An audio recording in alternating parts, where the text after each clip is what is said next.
2.200 comuni italiani si trovano in difficoltà dopo le norme rese note dal governo alle amministrazioni in pieno periodo natalizio e di questi ben 418 sono in Veneto.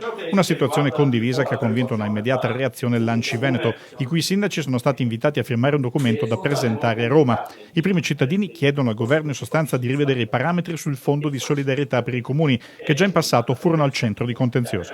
Questo fondo di solidarietà vede il Veneto penalizzato per 7,8 milioni di euro. Significa che il governo riconosce 7,8 milioni in meno per servizi che sono destinati ai cittadini. È una doccia fredda che è arrivata con la finanziaria, quindi sotto le feste di Natale, e tra l'altro tecnicamente questo governo chiede ai comuni di approvare il bilancio preventivo entro il 31 dicembre. Molti dei comuni veneti l'hanno già fatto e quindi i tagli vanno a penalizzare e costringono i sindaci a dover obbligatoriamente fare dei tagli ai servizi primari per i cittadini. Sindaco, lei tra quelli che in passato aveva già avanzato un ricorso.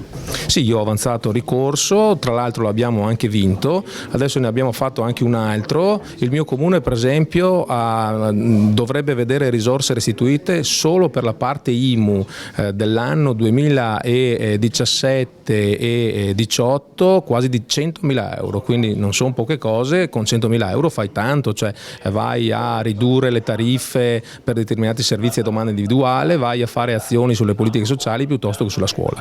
Intanto i 43 comuni trevigiani che hanno fatto ricorso, quei 9 milioni non li hanno ancora visti?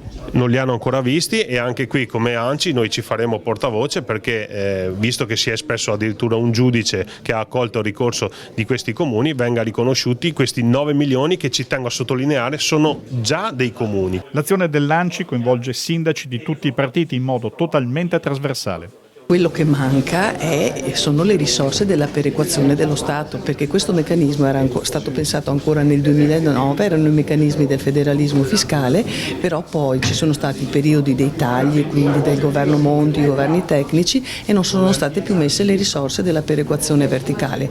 Con le risorse dello Stato, se resta questo meccanismo, si possono sanare queste storture, però se non ci sono le risorse dello Stato bisogna pensare ad altre soluzioni ed è questo che noi stiamo proponendo, perché altrimenti non sappiamo come intervenire. Porteremo 3 proposte costruttive a questo governo, chiederemo di rivedere la distribuzione del fondo di solidarietà, di rivedere i parametri del turnover per le assunzioni dipendenti e poi chiederemo a gran voce di rimettere al centro dell'agenda amministrativa l'autonomia.